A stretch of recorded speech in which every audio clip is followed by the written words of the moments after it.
Hello friends, welcome आप सभी का दी मैथ्स वाला चैनल में। आज फिर आ गए हम अपने मैथ्स के 30 क्वेश्चन की सीरीज़ लेके। उम्मीद करता हूँ कि आपने कल के 30 सीरीज़ की वीडियो ज़रूर देखी होगी। सो भाइयों, स्टार्ट करते हैं। अपना पहला क्वेश्चन है ये। डिस्प्ले हो गया क्वेश्चन, तो करते हैं। दे रखा है perimeter of square 24 centimetre and ये स्क्वायर का दिए है, ठीक है। यहीं पे दिया है हमें लेंथ ऑफ रेक्टेंगल कितना दिया है, 8 सेंटीमीटर। ये किसका दिया है, रेक्टेंगल का। तो इसने बोला पेरीमीटर ऑफ स्क्वायर का पेरीमीटर 4a होता है and perimeter of rectangle 2l plus B होता है, लेंथ प्लस ब्रीथ होता है। तो इसने बोला कि दोनों का पेरीमीटर सेम है। अगर दोनों का पेरीमीटर सेम है, 4a is equal to 2l plus B, तो वैल्यू रख देते हैं। 4a की value b equal to 4a की वैल्यू 24, 2l की वैल्यू 8 प्लस ब्रीथ में दी नहीं है, ब्रीथ निकाल लेते हैं। इसको काट दो, 2 से इसको काट सकते हैं, 6 8 लिया ना, 12 8 बी आ जाएगा हमारा 4, माइनस कर दिया 12 में से 8, तो ये तो आ गया हमारा बी 8। अब इसने बोला कि जो एरिया है, अब मैं यहाँ से बी मिल गया 4 सेंटीमीटर, क्या मिल गया, बी मिल गया 4 सेंटीमीटर। तो इसने बोला कि area of rectangle length into breadth, so area is equal to length हमें दी थी 8, ब्रीथ हमें दिया था 4, तो ये हो जाएगा एरिया 32 सेंटीमीटर। ठीक है, बहुत सिंपल, आपको फॉर्मूले याद होने चाहिए। आया समझ में। सो इसका आंसर हो गया हमारा 3। The difference of place value and face value of the number 3 इन 1 2 3 4 5। 1 2 3 4 5 में 3 की प्लेस वैल्यू और फेस वैल्यू का डिफरेंस निकालना है। फेस वैल्यू जो दिख रहा है वही फेस है, जो दिख रहा है फेस वैल्यू बोलने समझ में आ रहा है। तो इस नंबर का फेस वैल्यू क्या हो जाएगा, फेस वैल्यू, तो इस नंबर का फेस वैल्यू 3 हो जाएगा। ठीक है, अब यहीं पे निकालते हैं 1 2 3 4 5 की प्लेस वैल्यू। इसकी प्लेस वैल्यू 5, इसकी 4 इंटू 10, इसका 3 इंटू 100, इसका प्लेस वैल्यू 2 इंटू 1000 और इसका 1 इंटू 10,000। तो यहाँ से जिसकी पूछी है उसकी निकाल लो। तो यहाँ से हमारा प्लेस वैल्यू कितना आ जाएगा, 100, लेकिन 3 का पूछा है तो इंटू 3, तो प्लेस वैल्यू कितनी आ जाएगी, 300।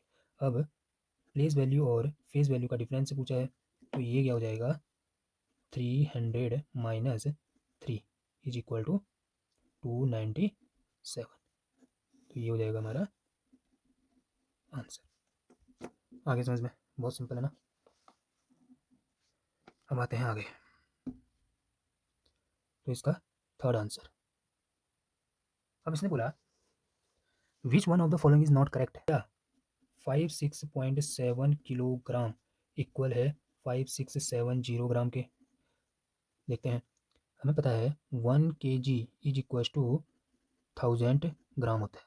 ठीक है, तो 56.7 kg इक्वल टू क्या हो जाएगा, 56.7 इंटू 1000।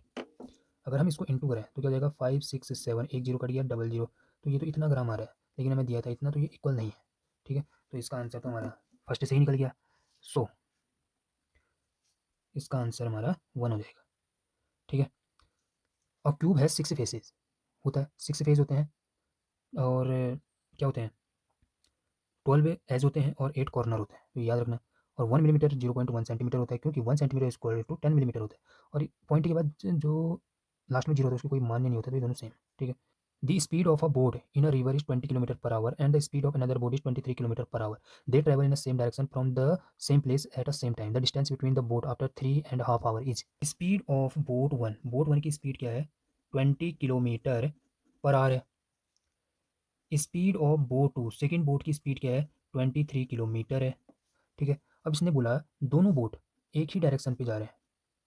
ठीक है, होता क्या है, जब कोई दो चीज़ें एक ही डायरेक्शन में जाती हैं तो माइनस हो जाता है, और जब कोई चीज़ अपोजिट डायरेक्शन में जाती हैं तो प्लस हो जाता है। ये एक सिंपल सा कॉन्सेप्ट है। तो हमें निकालना क्या है, डिस्टेंस बिटवीन बोथ बोट। तो डिस्टेंस निकालने के लिए डिस्टेंस इज इक्वल टू हमारा 23 माइनस 20, ये स्पीड हो गया, सेम डायरेक्शन माइनस होता है, टाइम क्या दे रखा है 3.5 आर। तो डिस्टेंस इक्वल टू हो जाएगा हमारा 3 माइनस करो इंटू, इसको मिक्सड फ्रैक्शन को नॉर्मल फ्रैक्शन में करो, 3 6 7/2, तो क्या हो जाएगा 7 3 21/2, इसको काटेंगे तो 10.5 किलोमीटर। तो ये हमारा क्या हो गया, आंसर हो गया। आया समझ में? आपको फॉर्मूला याद होना चाहिए, सिंपल सा मेथड है। तो इसका सेकेंड इज, इसका आंसर हो जाएगा व्हेन 90707 इज डिवाइडेड बाय 9, तो रिमाइंडर क्या होगा, तो 90707 जब 9 से डिवाइड होगा, आप नॉर्मल तरीके से डिवाइड करोगे तो ऐसे करना सीख लो। क्या करेंगे, 9 1 जा, यहीं पे काट लेता हूँ, 9 से इसको काटो, 9 1 जा 9, जीरो बचा तो जीरो का तो जीरो आएगा, जाएगा नहीं, 7 का 7 में भी नहीं जाता है, मतलब 0 7 में नहीं जाएगा तो जीरो आएगा। फिर आएगा क्या 70, 70 में कितने बार जाएगा 7 बार, 63 होता है, फिर 7 बचा 77 हो गया तो 72 बार जाएगा, 8 जा, 72 में से 77 में से 72 घटाओ तो कितना आएगा 5, इसका रिमाइंडर आएगा। आप नॉर्मल तरीके से डिवाइड कर सकते हैं, तो आप नॉर्मल तरीके से करके देख लेना 5 ही आएगा, लेकिन इस मेथड को भी सीखना बहुत जरूरी है, सिंपल मेथड। आया समझ में? तो इसका आंसर 2 हो गया। सो 36 क्वेश्चन देख लेना। मैंने फ्रेश फिश इज ड्राइड, जब सुखा दिया जाता है तो कितना बन जाता है 1/3 of its weight. Sunita 1500 kg fresh meat खरीदती है, किस रेट में, 25 रुपये पर केजी में, और उसे बेच देती है जब वो सूखा के बेचती है 80 रुपये पर किलो में, तो हाउ मच से उसने कितना प्रॉफिट अर्न किया। मैं यहाँ पे रेशियो मेथड निकालता हूँ, fresh fish and dried fish, कितना बोला 1/3, मतलब तीन, तीन में से एक उसका वेट हो जाता है ड्राइड, और तीन क्या कहते हैं फ्रेश फिश होगा, तीन और एक, आया समझ में? उसने क्या बोला, when a fish is dried it become 1/3 of its weight, तो पहले 3 वेट हुआ होगा जब फ्रेश होगा, तो उसमें से एक इसका वेट है, ड्राई फिश का वेट है, ये हो गया। अब वो 15 किलो, 1500 kg फ्रेश फिश खरीदती है, ठीक है, मतलब ये इसका वेट का रेशियो है, किसका रेशियो है, वेट। तो ये वेट है, 15 किलो मीट अगर वो खरीदती है, फ्रेश मीट खरीदती है, तो फ्रेश यहाँ कितनी वैल्यू है 3, तो मैं क्या करूँगा, मैं करूँगा 3p, 1500 की वैल्यू 3p, तो मैं 1p की वैल्यू निकाल लेता हूँ, तो क्या हो जाएगा 500 kg। तो मैंने इसकी वैल्यू निकाल ली, क्या होगी, इसकी होगी 1500 kg, इसका हो गया 500 kg। लेकिन वो इस 1500 किलो को कितने रुपये में खरीदती है, 25, 1 kg फ्रेश फिश को वो खरीदती है 25 रुपये पर केजी के हिसाब से। तो 1500 किलो मीट को वो कितने रुपये में खरीदेगी, 25 × 1500 में, तो इंटू कर लो, 25 0 0, 25 25 पंजे 125,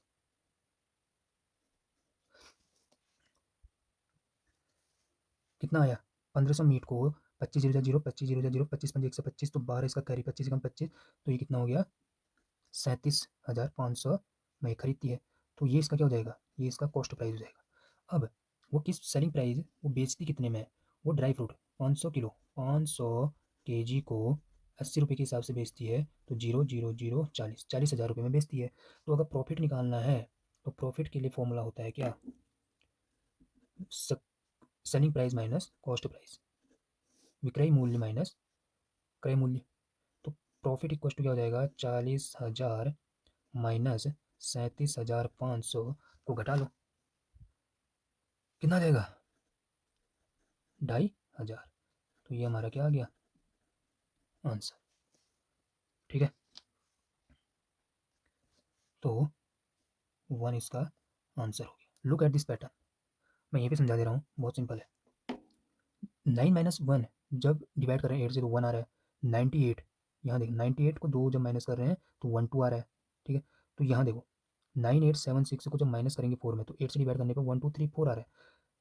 तो ये देखो यहाँ 4 डिजिट है, तो यहाँ भी 4 आ रहे हैं, तो यहाँ कितने 1 2 3 4 5 6 डिजिट है, तो 6 डिजिट का आएगा, 1 2 ये 5 है, तो 1 वाला तो कैंसिल हो गया, यहाँ 6 यहाँ 6 यहाँ 6, ठीक है। आपको है कौन सा, ये 1 तो 1 तो सब में है, 2 2 भी सब में है, 3 भी सब में है, 4 भी सब में है, 5 भी सब में है, 6 भी इसमें आएगा क्योंकि ये चढ़ जाएगा तो चढ़ जाएगा। यहाँ 7 आ गया, यहाँ उल्टा हो गया, तो ये 2। ये पैटर्न देखो, 700 ml juice is filled in one bottle and 6 such bottles are packed in one carton. The number of carton needed for 450 liter of juice each. एक बोतल में कितना जूस जाता है? 750 ml जूस जाता है। 6 ऐसी ही बोतल हैं और एक कार्टून में 6 बोतल आते हैं। 1 कार्टून कंटेन 6 बोतल। तो अगर एक बोतल में 750 ml आता है तो 6 बोतल में कितने आएंगे? तो 6 बोतल में कितना ml आएगा? 750 गुणा 6। तो 6 बोतल में कितना आएगा? 6 0 0 6 5 30, 3 इधर 42, 45 ml 6 बोतल में आएगा। मतलब और 6 बोतल का एक कार्टून है, मतलब एक कार्टून में यहाँ पे लिख देता हूँ 6 बोतल is equal to 1 carton is equal to 4500 ml इसमें क्या आ रहा है? जूस आ रहा है एक कार्टून में। तो उसने बोला 450 लीटर कितने कार्टून में आएगा? कितने कार्टून में आएगा? अब इसको पहले एमएल में चेंज कर लेता हूँ। 450 एमएल को लीटर में चेंज करने के लिए 100 से डिवाइड करते हैं इंटू 100। तो कितना एमएल हमारे पास कितने कार्टून में आएगा? 45,000 एमएल जूस कितने कार्टून में आएगा? अगर एक कार्टून में 4500 आ रहा है, यहाँ पे लिख लेता हूँ 1 कार्टून में अगर 4500 एमएल आ रहा है, या ऐसे समझ लो, या ऐसे समझ लो कि इसको उठा दो, इसको उठा दो, 4500 ml अगर एक कार्टून में आ रहा है तो 45,000 ml कितने कार्टून में आएगा? 1 इंटू 4500 अपॉन 4500। काटो, इस जीरो से ये जीरो से जीरो से जीरो, 45 से कम 45,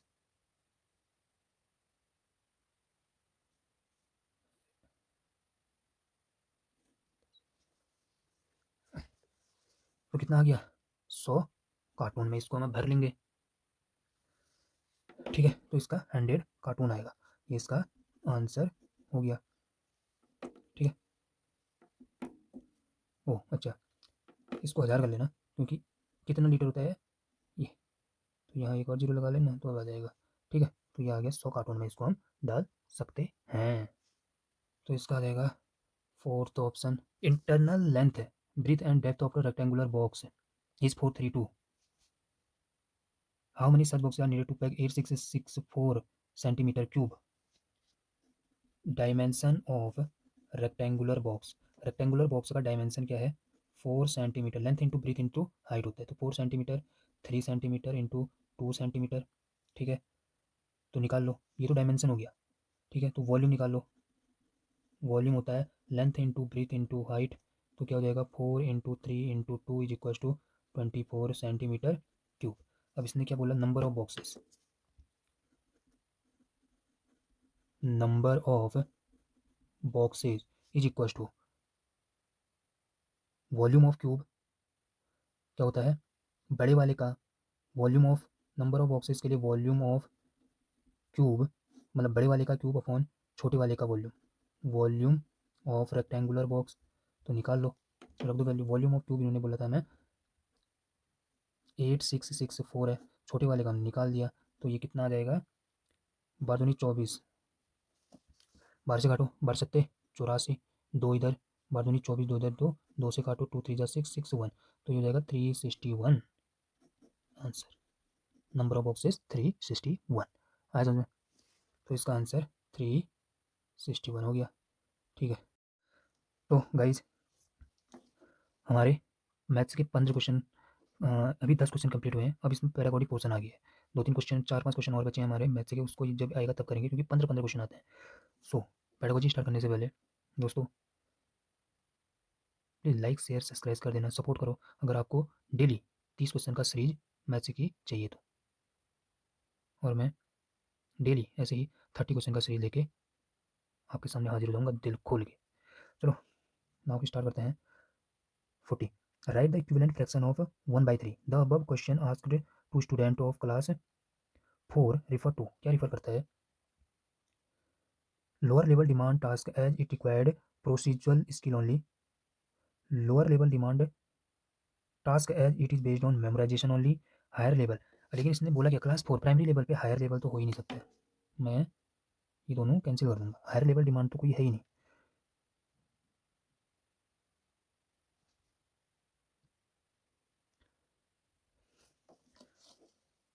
तो मेमोराइजेशन, कोई भी चीज़ मेमोराइजेशन तो मैंने आपको कल भी कहा था, तो इसका हो जाएगा 1। प्रोसीजर से चलेंगे, ठीक है, प्रोसीजर स्किल ओनली, सिर्फ procedure skill primary level. Student often make a mistake in comparing the decimal number. For example, 0.50 is larger than 0.5. The most possible reason for this error is lack of practice of this type of question in the class. Practice के कारण नहीं, lack of कंसंट नहीं, lack of concrete experience of representation decimal number on number line. Number line पे दर्शाना, तो क्या number line पे zero, थोड़ा सोच के देखना। केयरलेस, ये तो गलत हो गया। मिसकंसेप्शन, उसको मिसकंसेप्शन है किसके regarding, significance of zero and ordering decimal, तो इसका फोर्थ हो जाएगा। बेस्ट ऑप्शन ढूंढना है, ऐसे ऑप्शन कितने मिल जाएंगे हमें, ठीक है। Now a teacher prompt the student to prepare mathematical journal with the same theme, application of mathematics in daily life.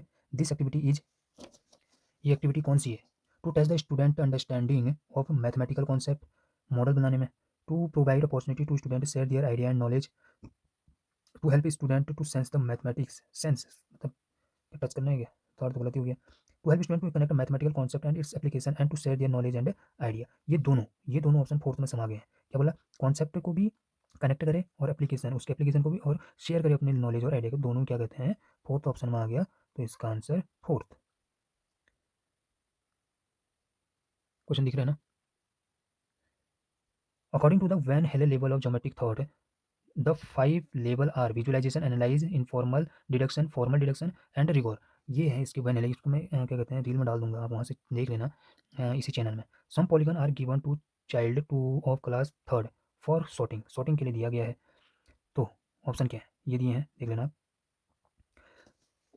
He classified the polygon on the basis of number of side, this child is at, कौन से level पे है, अगर ऐसा कर रहा है, क्या कर रहा है वो, नंबर ऑफ साइड, साइड गिन के क्या कहते हैं, क्या कर रहा है, साइड्स को गिन के क्या कर रहा है, पॉलीगन का पता लगा रहा है, तो क्या कर रहा है वो, एनालाइज कर रहा है, विश्लेषण कर रहा है। अब फर्स्ट लेवल तो विजुअलाइजेशन हो गया, देख के थोड़ा ना कर रहा है, वो तो गिन रहा है ना, एनालाइज कर रहा है, तो इसका सेकंड हो जाएगा, ठीक है। A child display difficulty in differentiating between number, operation, and symbol, two clock hand, different coin, etc. This implies that the specific barrier affecting this his learning is, कौन सा है जो उसकी क्या कहते हैं बैरियर बन रहा है उसकी लर्निंग में। Poor verbal, visual, auditory and working memory, memory देखते हैं। Poor visual processing ability, that is visual discrimination, spatial organisation and visual coordination. Poor language, language की तो कोई प्रॉब्लम ही नहीं है नंबर में।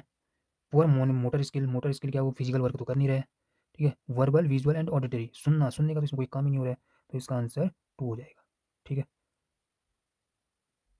NCF 2005 emphasise on constructivist approach of learning as it focus on, जो ये प्रगतिवाद वाले हैं ये किस पे फोकस करते हैं, मेमोराइजेशन पे फोकस करते हैं। मेमोराइजेशन तो हमेशा गलत है, रटना, मैं वो याद करना, ये सब गलत है। Submission of regular homework, homework को सबमिट करना है, ये भी नहीं बोलता है। Active participation of learner through engaging activities, तो इसका हो जाएगा थर्ड।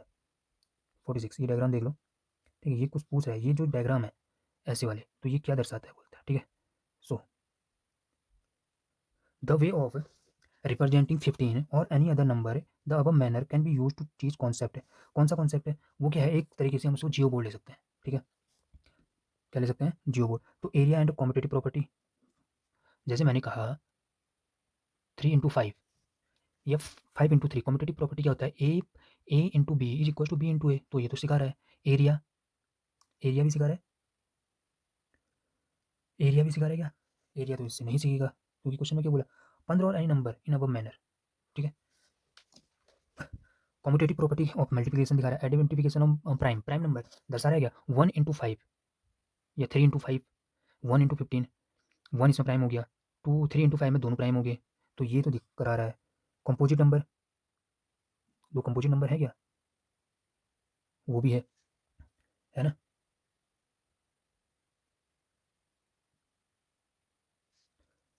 एरिया नहीं दिखा रहा, लेकिन फिर से बोल रहा हूँ, ठीक है। फिर से इसमें वही प्रॉपर्टी दी, लेकिन इसमें रेक्टेंगल दिखा दिया, तो वो तो दिखा नहीं रहा ज्योमेट्री, तो इसका हो जाएगा फोर्थ। आया समझ में। अब बढ़ते हैं आगे। Which of the following question is open ended, open ended मतलब खुला हुआ प्रश्न है कि इसमें कुछ भी आंसर दे सकते हैं। राइट द नंबर, इसमें से असेंडिंग ऑर्डर में लिखो, तो ये क्या खुला, इसमें कुछ सोचने की जरूरत पड़ी। ओपन एंडेड का मतलब होता है एब्स्ट्रैक्ट मैन में थिंक करना। इन दोनों में से कौन सा बड़ा है, ये तो हम वैसे ही पता लगा लेंगे अगर हमें न्यूमरेटर और डिनोमिनेटर का खेल पता है। अगर न्यूमरेटर छोटा है डिनोमिनेटर बड़ा है तो सबसे छोटा नंबर होता है, और न्यूमरेटर बड़ा है डिनोमिनेटर छोटा है तो नंबर बड़ा होगा। ठीक हो गया। Right any four number greater than 2.7, 2.7 से ज़्यादा कितने नंबर, तो इसमें थिंक करने की जरूरत पड़ रही है कि कौन से चूज़ करूँ, 2.8 करूँ, 3.8 करूँ, 9 करूँ, 10 करूँ, 1000 करूँ, 2000 करूँ। तो ये ओपन एंडेड क्वेश्चन हो गया, तो इसका 3 हो जाएगा। The most appropriate tool to expose the student of class to plane figure its vertices and edge को दर्शाने के लिए क्या, ये कुछ हमारे ऐसे करके जियो बोर्ड होते हैं, ऐसे ऐसे करके देखा होगा आपने जियो बोर्ड। तो इसमें से हम एरिया, ये रेक्टेंगल दिखा दिया, ऐसे करके हम दिखाते हैं। तो वो मैंने बता ही दिया जियो बोर्ड, तो बेस्ट है हमारा जियो बोर्ड, ज्योमेट्री के लिए हमारा जियो बोर्ड बहुत ही बेस्ट है। 49 देखते हैं।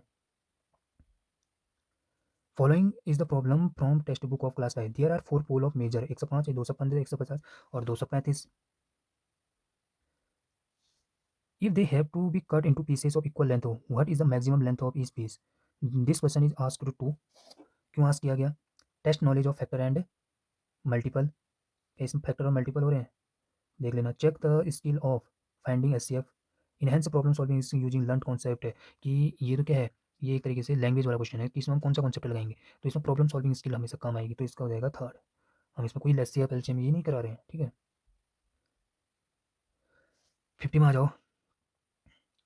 Following the problem from textbook of class third, which mathematical operation will be used to solve the following problem? A milkman sold 1410 litre of milk in 10 दिन में, और how many milk को एक दिन में कितना सेल करेगा? Which competencies of Bloom cognitive domain is referred to the above question? Bloom ने कुछ टर्म दिए थे, तो उसके अकॉर्डिंग हम इसमें क्या कर रहे हैं, इसमें ठीक है, नॉलेज, क्या नॉलेज चेक करेंगे, ये मेथड लगाएंगे? नहीं, नॉलेज तो नहीं होगा।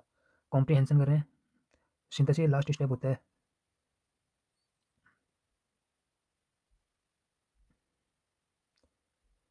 सिंथेसिस हमारा क्या होता है, लास्ट स्टेप होता है। सिंथेसिस अगर लास्ट, तो इसका थर्ड हो जाएगा। हम इसका विश्लेषण कर रहे हैं, मतलब नो एनालाइज कर रहे हैं, ठीक है।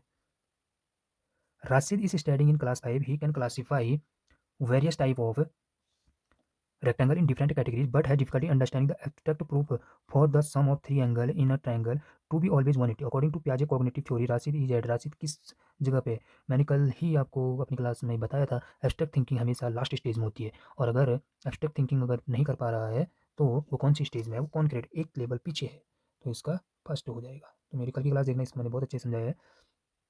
According to NCF 2005, developing children's ability for mathematisation is the main goal of mathematics education. The narrow aim of school mathematics is to develop useful capabilities। NCF 2005 mathematics के ऊपर बहुत चीज़ें बोलता है। सो हियर जो मैथमेटाइजेशन है वो रिफर करता है to development children ability in performing all number operation efficiently including of finding square root and cube root. Primary बच्चों के लिए एनसीएफ सजेस्ट करता है सिर्फ नंबर ऑपरेशन, स्क्वायर रूट और क्यूब रूट नहीं करता है। टू फार्मूला तो बहुत दूर की बात होगी। टू ट्रांसलेट वर्ड प्रॉब्लम, ये भी बहुत दूर की बात होगी, तो इसका आंसर फोर्थ हो जाएगा। To develop the child resource to think and mathematics to reason pursue जम्पन to their logical conclusion and to handle abstraction, ये हो जाएगा। The highlight of good text book are that they contain numerous exercise to give rigorous practice, मतलब रगड़ नहीं, क्या कोलो का बैल थोड़ा ना बनाना है, कोलो का बैल बनाना है क्या, बना सकते हैं। और concept can be introduced through situation, ठीक है। ओनली, मैंने क्या ओनली वाला हमेशा गलत, तो सी वाला ऑप्शन तो काट दो, ये गलत, ये गलत, सी वाला ऑप्शन काटा। They must be thick and heavy, D गलत, तो डी गलत, तो इसका ये हो जाएगा ऑप्शन, हटाना सीखो। एनसीएफ 2005 एम्फसाइज करता है किस चीज़ में,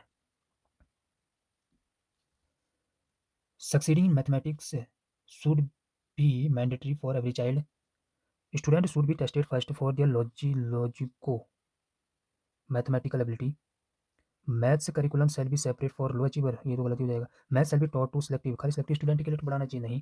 succeeding in mathematics should be mandatory, NCF 2005 ये बोलता है कि मैथमेटिक्स में सक्सीड होना मैंडेटरी कर दिया गया। Student should be tested first, क्यों टेस्ट करें, one is answer. The difference between the smallest common multiple and biggest common multiple of, इसमें एचसीएफ और एलसीएम का डिफरेंस पूछ लिया है। तो कैसे एलसीएम कैसे निकालते हैं, मैंने बताया था कल की क्लास में। इसके फैक्टर करो 5 × 1, 10 के फैक्टर करो 5 × 2, 7 के 35 के फैक्टर करेंगे तो 5 × 7। जो तीनों में कॉमन है वही एचसीएफ, 5 इसका एचसीएफ हो गया। और एलसीएम सारे नंबर को ले लो, 5 जो कॉमन है उसको एक बार, जो कॉमन है उसको एक बार, बाकी सब। तो 5 × 10 10 70 हो गया, 70 - 5 65 इसका आंसर हो गया। ठीक है, the number of factor of 105, 105 के फैक्टर पूछ रहा है, कितने होंगे?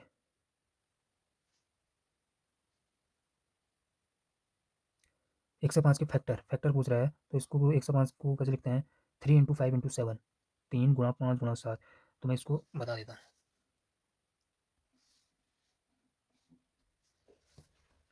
नंबर ऑफ फैक्टर निकालने के लिए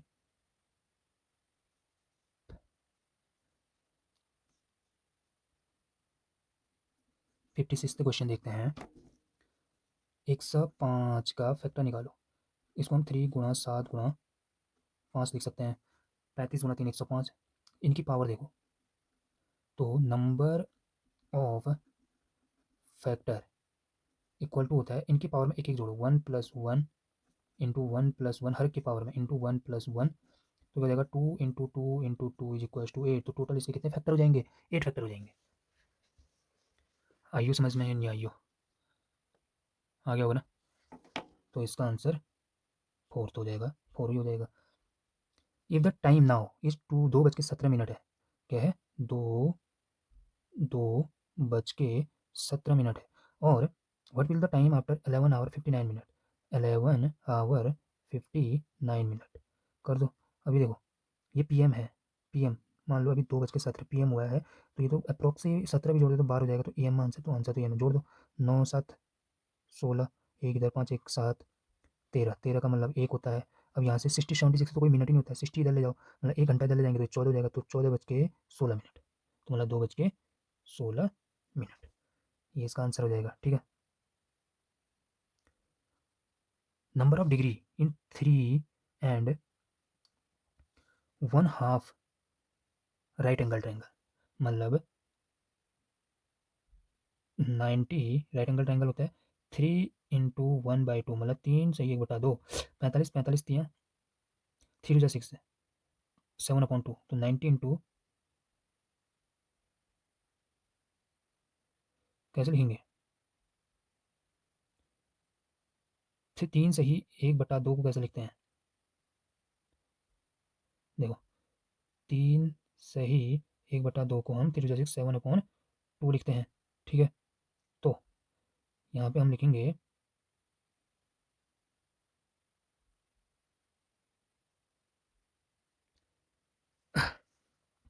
90 इंटू 7/2। क्या लिखेंगे? 90 इंटू 7/2 का, तो 45 × 7 कितना होता है? 45 × 7 35, 5 3 से 15, तो इसका आंसर 4 हो जाएगा। 59 पे चलते हैं। 11 1 11 10 1100 इज इक्वल टू, क्या बोला? 11 1 11 10 1100, ये भी कर देता हूँ। 11 1 11 10 11 10 और 11,000 ऐड कर दो इसको। 1 का 1, 1 + 1 2, 1 + 1 2 1, तो कितना हो गया? कितना हो गया? 1 2 2 1। आया कि नहीं आया समझ में? This sum of 509 and 3098 is, क्या बोला? 309, 309 एंड 3028, तो इसका सम पूछ रहे हैं, तो इसको ऐड कर दो। ऐड करोगे तो क्या आएगा? 9 8 17, एक इधर 2 1 3, 3 का 3, 3 का 3। ठीक है, सर ये 500 था, तो इसको 5 कर लेना, तो यहाँ पे 5 आ जाएगा, तो इसका 35371 इसका आंसर हो जाएगा। ठीक है, आया ना समझ में? सो दोस्तों, आज के लिए हमारे मैथ्स के भी 30 क्वेश्चन कंप्लीट हो चुके हैं। तो अब हम कल फिर से नए 30 क्वेश्चन की सीरीज लेके आएंगे, तो आप मेरे साथ बने रहना। वादा करते हैं कि एग्ज़ाम से पहले पहले आपके 15 से ऊपर क्वेश्चन हो जाएंगे और आप गारंटी के साथ लगभग 30 में से प्रीवियस ईयर के 20 क्वेश्चन तो पक्का के पक्का बचने हैं और कुछ क्वेश्चन तो मिलते जुलते होंगे। तो आप यहाँ से ये कॉन्सेप्ट क्लियर कीजिए और प्रीवियस ईयर बहुत इंपॉर्टेंट होता है। सो सपोर्ट करना गाइज, लाइक करें, शेयर करें, सब्सक्राइब कर देना। बोलने की जरूरत तो अब नहीं होनी चाहिए, बट फिर भी